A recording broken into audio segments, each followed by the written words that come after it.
isso é alternador de quê? Parece que é difícil. Não tenho certeza não. Essa mulher dá direito não? Deixa baixinho aí. É difícil. Rapaz. Oxi, Tu não sabe, passou. aí nesse caso tu sabe de quantos caviar é? Ele 5.5. dá 5.5. Caralho, então é bom.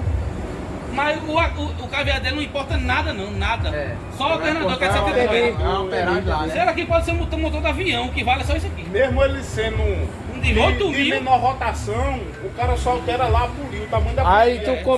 tu comprou isso usado ou? Usado. Tudo aqui usado. Tem um gerador, pô. Isso é um Mas gerador. olha, vou dizer, viu? Consome menos que o gerador. E segura do mesmo jeito. Ô Danado, ó, tu tá vendo o tamanho do meu som com a média dessa segurar. Se fosse um somzinho desse de mala, tudinho, ficava top. Ficava top. Agora porque o cara um carro, E o gasto um carro bem menos, bonito, você não vai fazer um negócio desse, né? É. O gerador já é apropriado, fica bonitinho. Porém é esse. Você tá Legal, comprando um mas negócio Agora bonito. foi uma cabine pra ele, pô. Eu tava pensando, mas porque Uma gradezinha. eu tava pensando em fazer todinho de madeirinha. E deixar e adesivar. Nesse caso aí, Bonito, tá ligado? nesse caso aí ele vai até silenciar mais. Silenciar mais. Foi uma cabine, Aqui, aí tem a foi manta que fiz. térmica, pô. Aqui. Vende as mantas térmicas, você bota a manta Aí, térmica. gerador dentro, caseiro ficou no grau, pô. Ficou no grau. É o gerador, pô, igual os outros. Só Mesma que aí coisa. é caseiro, né? Paredão Danilo Som, Danilo Motopeça. O menino já comprou peça aqui, Arthur de Beto, Vinícius. Quem vem, o menino de Glória vem pra cá muito pra.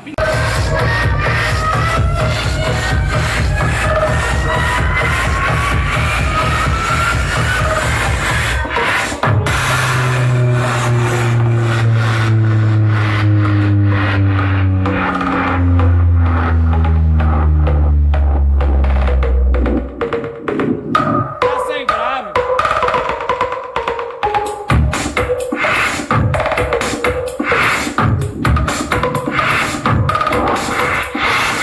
Una pierna, una pierna,